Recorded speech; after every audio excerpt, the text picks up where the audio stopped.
우리가 함께 보실 하나님 말씀은 요엘서 2장 28절에서 32절까지 말씀입니다.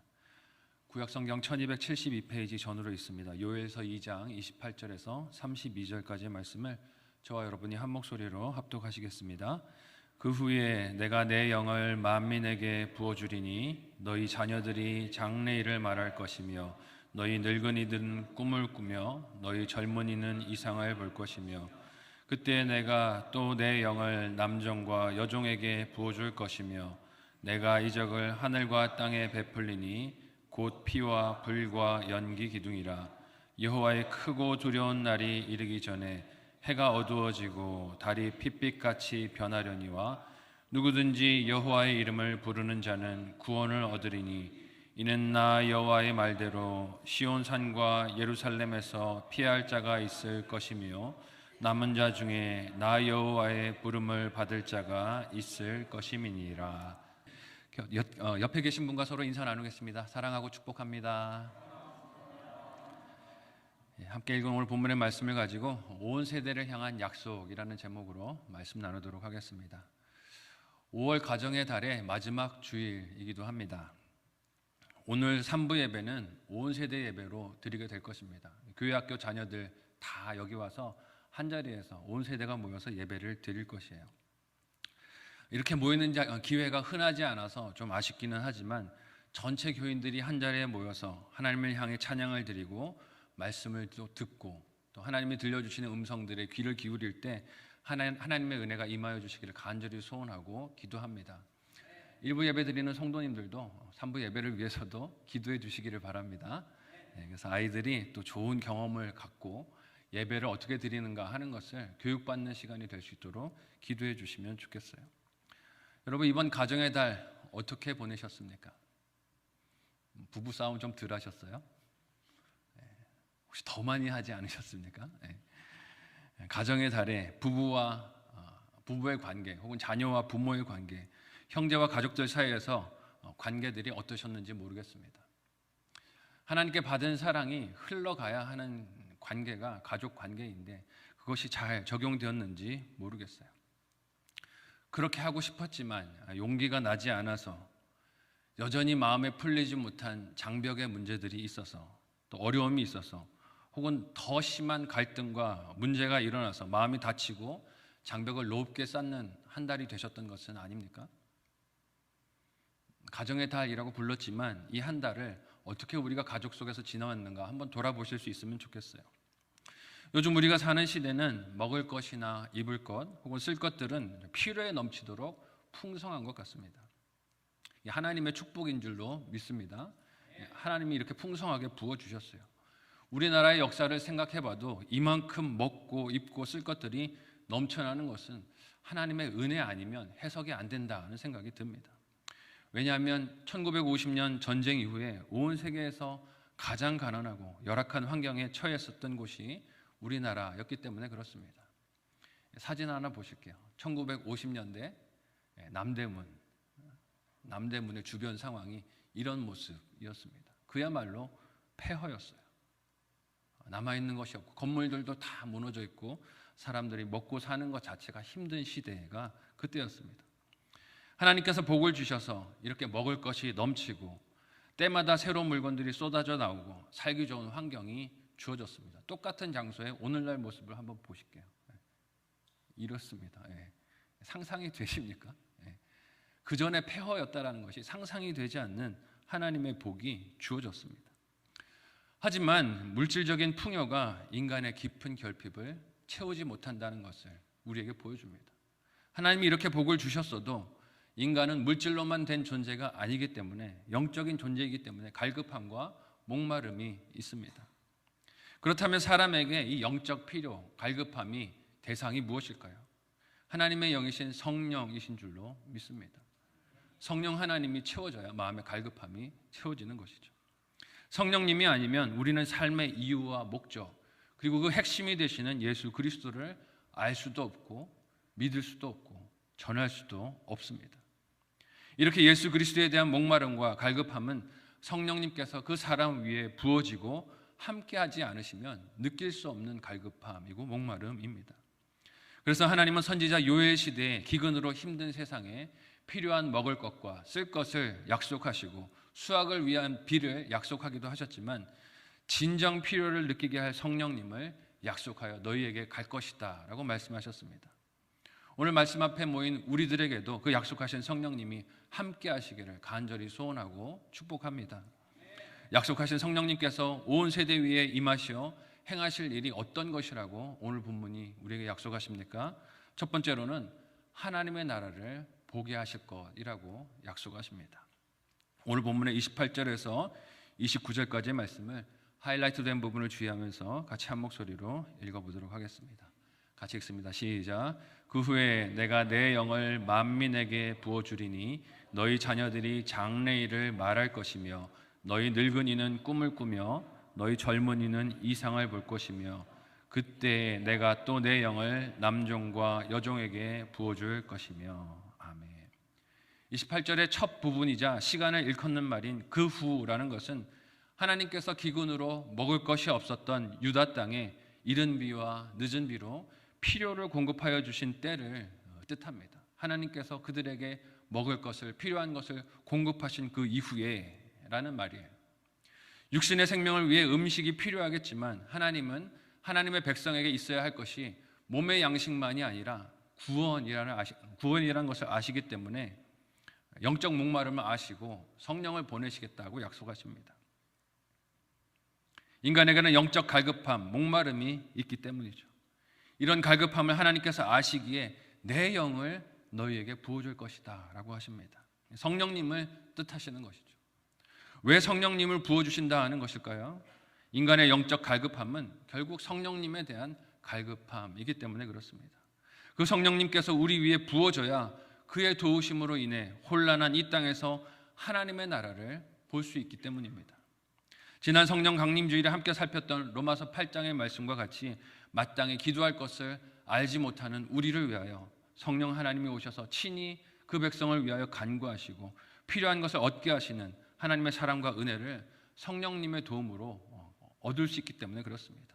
로마서 8장 26절에서 7절까지의 말씀을 같이 한 목소리로 읽어보도록 하겠습니다. 같이 읽습니다. 시작. 이와 같이 성령도 우리의 연약함을 도우시나니 우리는 마땅히 기도할 바를 알지 못하나 오직 성령이 말할 수 없는 탄식으로 우리를 위하여 친히 간구하시느니라.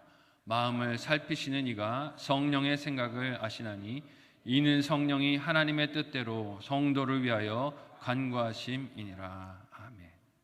이와 같은 성령의 도우심으로 오늘 우리가 함께 읽은 요엘서 말씀을 통하여서 하나님의 나라를 온 세대가 보게 될 것이라고 약속하여 주시는 것입니다. 여기서 하나님의 영이 부어진다라는 표현은 넘치게 내리는 단비 그리고 생명을 떠올리게 합니다. 그냥 찔끔찔끔 주시는 성령이 아니라 넘치게 부어지시는 성령이라는 것을 뜻해요. 이렇게 부어질 하나님의 영은 모든 사람, 모든 세대를 가리지 않을 것이라고 하십니다. 나이와 성별을 따지지 않는다고 하세요. 남자인지 여자인지 상관이 없다는 것입니다. 29절에서는 남종과 여종에게 부어주신다고 하셨는데 귀천도 신분도 없다는 뜻입니다.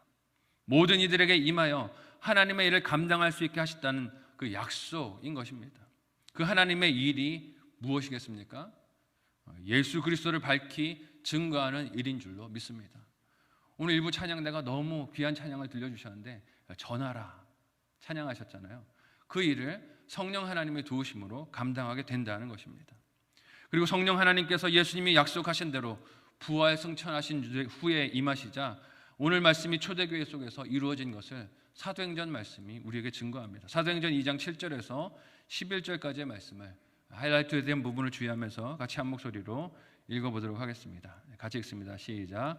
다 놀라 신기하게 여겨 이르되 보라 이 말하는 사람들이 다 갈릴리 사람이 아니냐 우리가 우리 각 사람이 난 곳 방언으로 듣게 되는 것이 어찌 됨이냐 우리는 바데인과 메데인과 엘람인과 또 메소보다미아 유대와 갑바도기와 본도와 아시아 부르기아와 밤빌리와 애국가 및 구레네에 가까운 리비아 여러 지방에 사는 사람들과 로마로부터 온 나그네 곧 유대인과 유대교회에 들어온 사람들과 그레데인과 아라비아인들이라 우리가 다 우리의 각 언어로 하나님의 큰 일을 말함을 듣는도다 하고. 아멘. 성령 하나님께서 임하시니까 이런 역사가 일어난 줄로 믿습니다. 두려워 숨어 지내던 사도들이, 제자들이 거리로 쏟아져 나와 복음을 전하고 증거했습니다. 이전에는 직접 예수님께 배워도 깨닫지 못하던 사람들이었습니다. 하지만 성령 하나님께서 임하시니 하나님의 나라를 보고 하나님의 일하신 것을 깨달아 전하게 된 것입니다. 이런 변화는 하나님께서 부어주신 은혜로 된 것이죠. 사람의 힘으로 된 것이 아닙니다. 그 은혜가 무엇입니까? 오늘 요에서의 말씀과 같이 자녀들이 장래일을 말하는 것이고, 늙은이가 꿈을 꾸는 것이고, 젊은이가 이상을 보는 것인 줄로 믿습니다. 그런 역사가 임하셔서 사도들이 나아가 하나님의 나라를, 복음을 증거한 것이죠. 이는 어떤 신비한 능력이나 이적, 은사도 말하는 것이겠지만 그것만을 뜻하는 것은 아닙니다. 우리 삶에 일어나는 똑같은 고난과 상황과 어려움을 보면서도 그 속에서 구원하시는 하나님의 일하심, 즉 하나님의 나라를 볼 수 있는 눈과 감각을 뜻합니다. 고난이 있어도 이것이 나의 구원을 위해서 하시는 하나님의 일이구나. 괴로운 일이 있어도 그 가운데서 하나님의 승리하시는 역사가 있구나 하는 것을 보는 것이 이 이적을 경험하는 것이라는 뜻이에요. 성령 하나님께서 모든 세대 위에 부어지면 이와 같이 남이 알 수 없는 비밀한 하나님의 나라를 보고 믿으며 기쁨으로 이 소식을 누리고 살게 되고 전하는 은혜를 말하고 있는 것입니다. 지난 주간에 우리들 교회에서 주관하는 큐티 목회 세미나에 참석했습니다. 그런 하나님의 일과 나라를 보는 여러 성도들의 간증들을 들을 수 있었어요. 참 많은 은혜를 경험했습니다. 이미 알고 있는 이야기들도 있었지만 새롭게 들리고 새롭게 제 마음속에 와닿았어요. 자녀들 중에는 이런 자녀들이 있었어요. 부모의 무관심과 방치로 인해서 마음에 많은 상처가 있었던 자녀들의 간증도 있었습니다. 문제는 똑같이 있는데 날마다 묵상하는 하나님의 말씀과 예배에서 받은 은혜로 자신의 현실과 고난을 구원하는 하나님의 손길로 해석하는 자녀들의 간증들이 있었어요. 나이가 많다고 깨닫는 게 아니었어요. 어린 아이들, 초등부 아이들인데도 그 고난 속에서 하나님이 나에게 주신 이런 구원의 은혜가 있었어요. 간증하는 이야기들이 들렸습니다. 그리고 그 속에서 세상이 볼 수 없는 것을 보고 말하는 하나님의 자녀가 보였어요. 장래일을 말할 것이요. 하나님의 그 자녀들이 장래일을 말하는 모습이 제 눈에 비쳤습니다. 나이가 많이 들어서 이제는 꿈 같은 것을 가질 필요가 없을 것 같은 노인들이 여전히 하나님의 말씀 속에서 주의 나라를 위한 꿈, 하나님의 나라를 위한 꿈, 다음 세대를 위한 꿈을 꾸는 모습을 보면서 작은 사역과 역할이라도 기쁨으로 감당하는 성도들의 모습이 보였어요. 이게 꿈꾸는 노인들의 모습이구나 하는 생각이 들었습니다. 나는 예전에 일 많이 했으니 뒤로 물러나 앉겠다 하는 것이 아니라 지금 하나님께서 나에게 부르신 사명을 감당하겠다 하는 마음으로 꿈을 꾸고 교회를 위해서 일하고 다음 세대를 위하여 일하고 공동체를 위하여 일하는 기성세대, 앞선 세대의 모습이 보였어요. 이것이 꿈을 꾸는 노인의 모습인 줄로 믿습니다. 또한 취업, 결혼이 너무 힘든 현실 아닙니까? 요즘 청년들, 젊은이들 결혼하는 꿈을 아예 포기해버릴 때가 많습니다. 현실이 보여서 그렇다라고 그래요. 그럼에도 불구하고 믿음을 가진 청년 형제 자매들이 많은 한계와 아픔이 있음에도 불구하고 하나님이 명령하시니 가정을 이루라고 하시니 자녀를 낳으라고 하시니 말씀에 순종하여 자녀를 낳는 그 모습들을 보면서 이상을 보고 있는 청년들의 모습이 제 눈에 보였습니다. 치열하지만 가정 안에서 다툼이 있지만 부부 사이에 분열과 다툼이 있고 싸움도 있지만 그럼에도 불구하고 가정을 끝까지 지키는 간증들을 들으면서 하나님의 나라의 이상을 믿음으로 보고 그렇게 따라가는 믿음의 청년들이 제 눈에 보였습니다. 오늘 함께 드리는 우리 성만교회 공동체의 이 예배도 또 함께 앉은 모든 세대도 하나님의 나라를 보게 하시는 약속을 받은 주인공들인 줄로 믿습니다. 세상이 못 보는 것을 보는 것이 하나님 나라 백성들의 자부심이며 긍지가 되어야 할 것입니다. 성령님께서 약속하신 대로 우리 위에 임하시고 우리 가운데 충만하실 때 우리는 신앙과 삶이 이 세대 사람들에게 하나님의 큰 일이 되는 것을 보여주는 축복의 통로로 쓰임받을 줄로 믿습니다. 세상과 똑같이 선택하고 결정하고 판단하고 따라간다면 거기서 어떻게 하나님의 나라가 드러날 수 있겠습니까?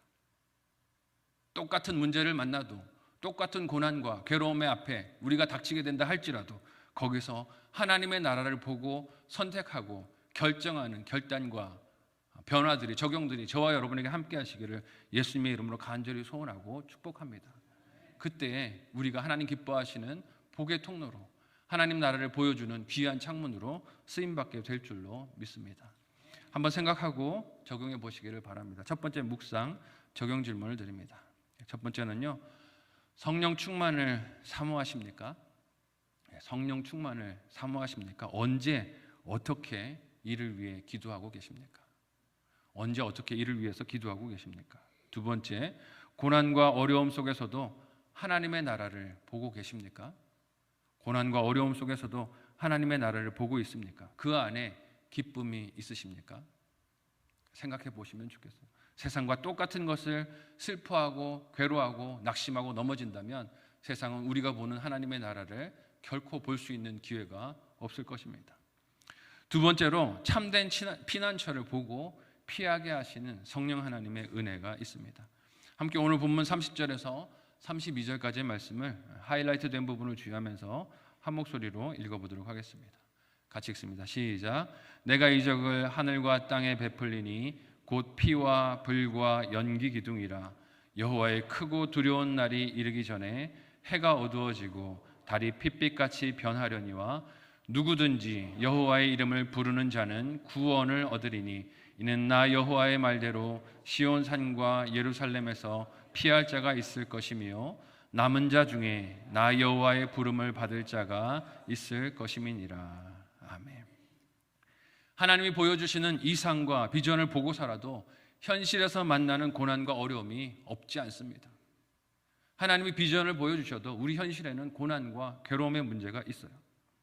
하지만 그 고난과 어려움을 보는 시각과 해석이 달라지는 것이 하나님이 보여주신 그 나라를 보고 살아가는 사람들의 삶의 차이, 특징이라고 할 수 있습니다. 또한 읽은 본문에서 선지자 요엘은 장차올 여호와의 날이 크고 두려운 날이라고 합니다. 무엇이 사람들에게 크고 두려운 날로 다가올까요? 대개는 그 두려움이 절대로 변하지 않을 것이라고 여기던 것들이 변하거나 달라지거나 기대와 다른 모습, 상태를 보일 때 사람들은 두려워합니다. 하나님은 요엘을 통해 이 땅 사람들에게 보게 될 두려운 날이 하늘과 땅에 이전에 보지 못하던 것들을 보게 되는 때가 될 것이다 라고 하십니다. 이는 사람들이 하나님처럼 여기면서 우상으로 만들어서 섬기고 예배하던 것들의 변화와 몰락을 뜻하는 것입니다. 읽은 본문 30절은 그날이 해가 어두워지고 달이 핏빛같이 변하는 날이라고 합니다.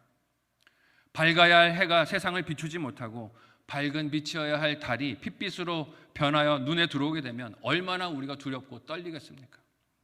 우리의 삶에도 이렇게 변하지 않을 것이라고 여겼던 관계나 상황이나 또한 환경이 변하는 문제들, 고난들, 어려움들이 찾아올 때가 있습니다. 생각하지 못했던 찰나에 이런 문제들이 찾아올 때가 있어요. 갑자기 사고를 만나게 됐을 때, 생각하지도 못했던 사고를 만나게 됐을 때 나는 늘 건강할 것이라고 여겼는데 그 문제 앞에서 해달별이 떨어지는 두려움이 찾아오기도 합니다. 병원 의사로부터 듣는 청청병력 같은 진단 앞에서 우리가 이런 감정을 느끼기도 해요. 자녀가 다니는 학교에서 선생님에게 걸려온 전화 한 통, 생각하지도 못했는데 걸려온 전화 한 통이 당신의 자녀에게 이런 문제가 있습니다. 당신의 아들, 딸이 학교 폭력에 연루가 되었습니다. 이런 소식들이 들려오면 우리 감정이 요동을 치지요. 우연히 눈에 들어온 배우자의 휴대폰 메시지 같은 것들로 우리의 인생에 해달별이 떨어지는 것 같은 환난의 날, 여호와의 심판이 임하는 것 같은 날의 고난과 어려움들이 찾아올 때가 있습니다. 막상 그런 문제들을 만나면 우리는 어떻습니까? 눈앞이 깜깜해집니다. 뭘 어떻게 해야 될지를 몰라요. 누구를 찾아가야 할지, 무엇을 상담해야 할지, 이 문제 앞에서 무엇을 기도해야 할지 막막할 때가 많습니다. 그러나 선지자 요엘은 하나님께서 자신의 영을 부어주신 만민들, 즉 온 세대 자녀들에게 주시는 약속은 피난처가 있을 것이다 라고 하십니다. 그것이 무엇입니까? 오늘 본문은 여호와의 이름이라고 하세요. 여호와의 이름이 너희에게 피난처가 될 것이다 라고 하십니다.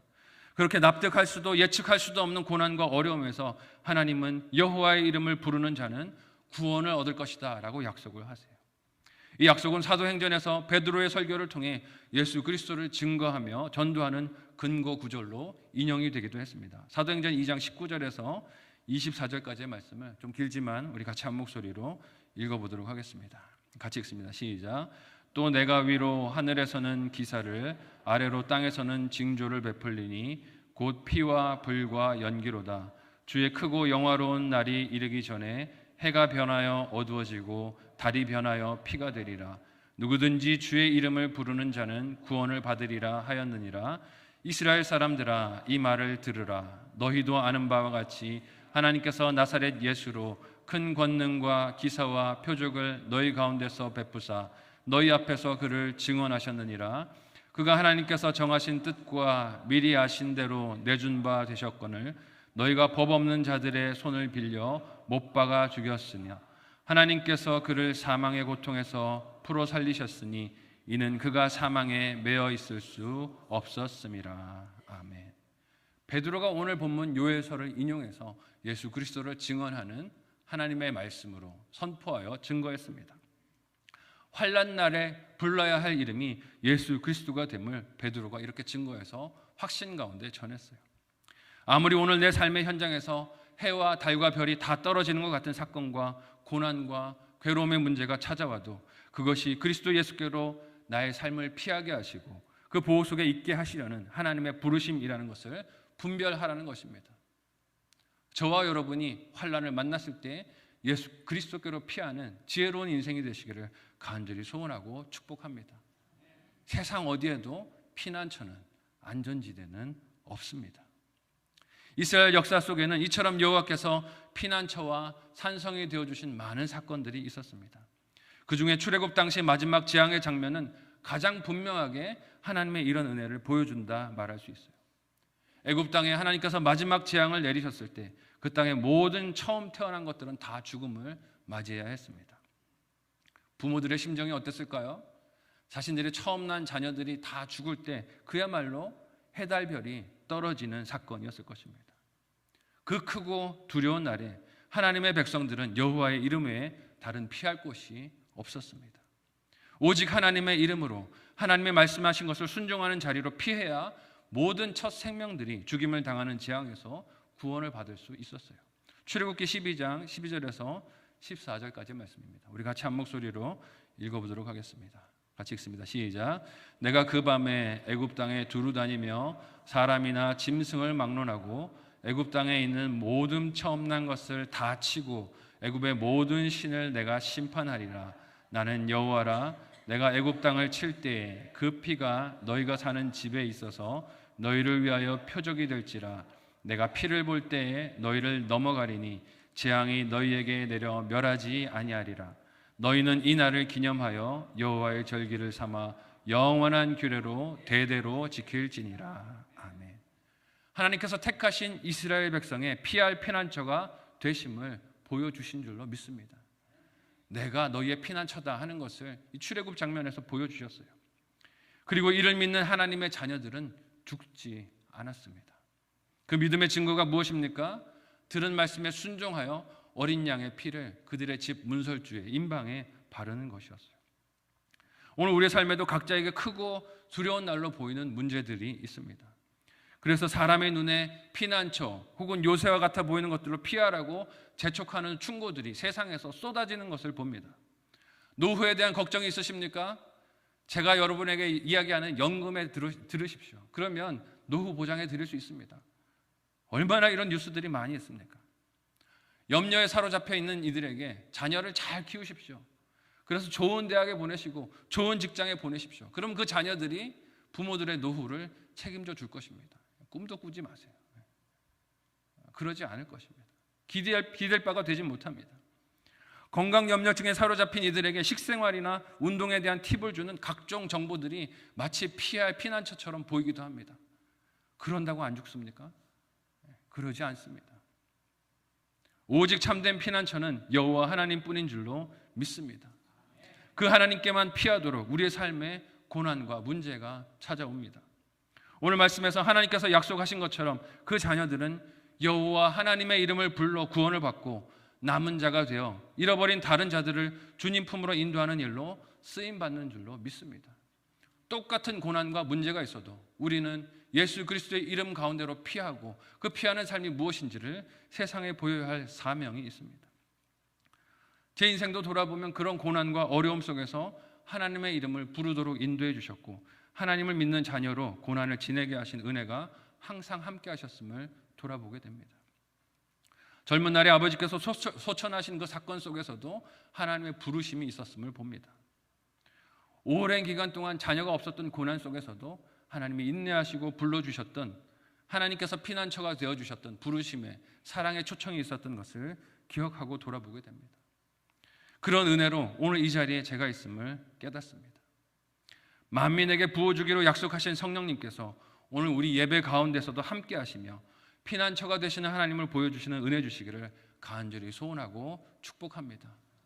피난처 아닌 것들에 내 인생을 기대지 마시기를 바라요. 나를 보호할 수 없는 것들에 내 삶을 기대지 마시기를 바랍니다. 오늘 요엘서 말씀을 통하여 약속하여 주신 하나님의 영에 붙들려서 그 하나님의 영의 충만하심을 따라서 나에게 주신 믿음의 걸음을 한 걸음 한 걸음 걸어내고 살아내고 승리하는 저와 여러분 모두가 되시기를 예수님의 이름으로 소원하고 축복합니다. 마지막으로 한번 생각하고 적용해 보시기를 바랍니다. 마지막 묵상 적용 질문을 드립니다. 첫 번째는요, 크고 두려운 날과 같은 나의 고난은 무엇입니까? 크고 두려운 날과 같은 나의 고난은 무엇입니까? 거기서 찾고 있는 사람의 도움은 없습니까? 거기서 찾고 있는 사람의 도움은 없습니까? 생각해 보시면 좋겠어요. 두 번째로 내가 해야 할 하나님께 피하는 적용은 무엇입니까? 하나님께 피하는 구체적인 적용이 무엇인지 생각해 보시면 좋겠어요. 사람의 수단과 방법을 내려놓고 하나님께만 피하는 나의 적용이 무엇인지 생각하고 적용해 보시기를 바랍니다. 하나님께서는 선지자 요엘을 통해 모든 백성, 모든 세대 위에 성령을 부어주시겠다라고 약속하십니다. 그 약속의 내용은 하나님의 나라를 보게 해주시겠다는 것이에요. 고난이 있지만 내가 그 가운데서 하나님의 나라를 보게 해주겠다라고 약속하십니다. 또한 참된 피난처를 보고 피하게 하시는 은혜를 베풀어 주시겠다고 하십니다. 이 약속하신 성령으로 부으심을 입어 험한 세상 가운데서 하나님의 나라와 진정한 피난처 되신 하나님을 보고 그 안에 피하는 저와 여러분들이 되실 수 있기를 바랍니다. 그리고 이 피난처를 세상에 가서 말하는 저와 여러분들이 되었으면 좋겠어요. 허망한 곳으로 피하는 사람들에게 거기가 피난처가 아니야, 거기가 피할 곳이 아니야 하는 것을 말할 수 있는 성만교회 모든 성도들, 모든 세대들이 다 되시기를 사랑하는 예수님의 이름으로 소원하고 축복합니다. 아멘.